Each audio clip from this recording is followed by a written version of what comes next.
بسم اللہ الرحمن الرحیم۔ السلام علیکم، میں ہوں انصر اور آپ دیکھ رہے ہیں میرا یوٹیوب چینل عرب جمبو نیوز۔ سعودی عرب کی تازہ ترین خبر لے کے آپ کی خدمت میں حاضر ہوا ہوں۔ کمرشل ڈرائیور کا اقامہ سائق خاص میں تبدیل کیا جا سکتا ہے۔ سعودی عرب میں غیر ملکی کارکنوں کو بنیادی طور پر دو زمروں میں تقسیم کیا جاتا ہے: تجارتی اداروں میں کام کرنے والے کارکن اور انفرادی شہریوں کی زیر کفالت ملازمت کرنے والے شہریوں کی زیر کفالت کام کرنے والے کارکنوں کو عمالہ منزلیہ کہا جاتا ہے، جسے اردو میں گھریلو ملازمین کہتے ہیں۔ ایسے کارکنوں کی اقامہ فیس کم ہوتی ہے اور ان کا براہ راست تعلق لیبر آفس سے نہیں ہوتا۔ تجارتی اداروں کے ملازمین کی اقامہ فیس زیادہ ہوتی ہے اور ان کی منظوری وزارت افرادی قوت و سماجی بہبود آبادی سے لی جاتی ہے، جن کے اقاموں کے اجراء سے قبل ورک پرمٹ بنائے جاتے ہیں۔ سعودی محکمہ پاسپورٹ جوازات کے ٹویٹر پر ایک شخص نے دریافت کیا کہ کیا کمرشل ڈرائیور کی کفالت گھریلو ڈرائیور کے طور پر کی جا سکتی ہے؟ سوال کے جواب میں جوازات کا کہنا تھا کہ کمرشل ڈرائیور کے اقامہ کو سائق خاص میں تبدیل کرنے کی اجازت نہیں ہوتی۔ ایسے افراد جو کمرشل ڈرائیور ہوتے ہیں انہیں گھریلو ڈرائیور کے اقامے پر تبدیل نہیں کیا جا سکتا۔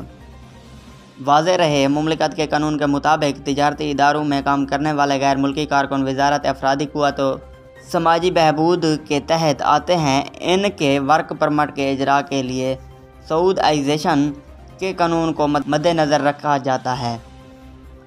ایسے شعبے جو سعودیوں کے لیے مخصوص ہیں ان پر غیر ملکی کام نہیں کر سکتے۔ ممنوعہ جن پر صرف سعودیوں کو کام کرنے کی اجازت ہوتی ہے کے لیے غیر ملکیوں کو ورک پرمٹ جاری نہیں کیے جاتے۔ بعض شعبوں میں سعودائزیشن کا تناسب مقرر ہوتا ہے، جبکہ بعض ایسے شعبے جن کے لیے سعودی کارکنان موجود ہوتے ہیں ان میں غیر ملکی کارکنوں کو ملازمت نہیں دی جاتی۔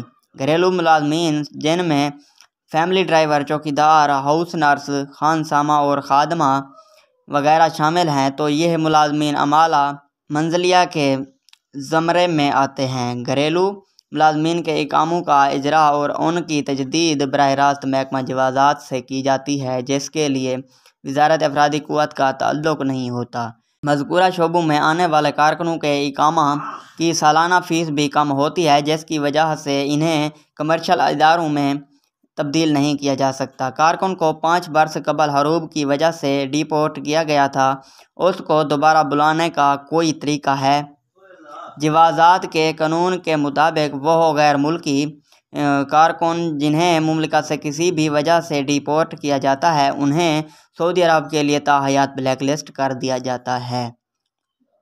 ایسے افراد جنہیں ڈیپورٹ کیا جا چکا ہو وہ نئے قانون کے تحت سعودی عرب میں کسی بھی ورک ویزے پر دوبارہ نہیں آ سکتے۔ البتہ ایسے افراد کو صرف حج یا عمرہ ویزے پر ہی آنے کی اجازت ہوتی ہے۔ واضح رہے، بعض افراد کا خیال ہے کہ چونکہ بلیک لسٹ کا قانون حال ہی میں منظور ہوا ہے، اس لیے اس کا اطلاق ماضی میں ڈیپورٹ ہونے والوں پر نہیں ہوتا، تو یہ ایک غلط تصور ہے۔ جوازات کی جانب سے متعدد بار اس حوالے سے وضاحت کی جا چکی ہے کہ ڈیپورٹ ہونے والوں کے بارے میں منظور شدہ قانون کے تحت انہیں تا حیات بلیک لسٹ کیا جاتا ہے۔ ماضی میں جن افراد کو ڈیپورٹ کیا جاتا تھا ان کے لیے ممنوعہ مدت کا بھی تعین کر دیا جاتا تھا۔ ایسے افراد کو مخصوص مدت کے دوران مملکت آنے کی اجازت نہیں ہوتی۔ اگر آج کی ویڈیو اچھی لگی ہو تو میری ویڈیو کو لائک کر دیں، چینل پر نئے ہیں تو چینل کو سبسکرائب کر دیں۔ بہت شکریہ۔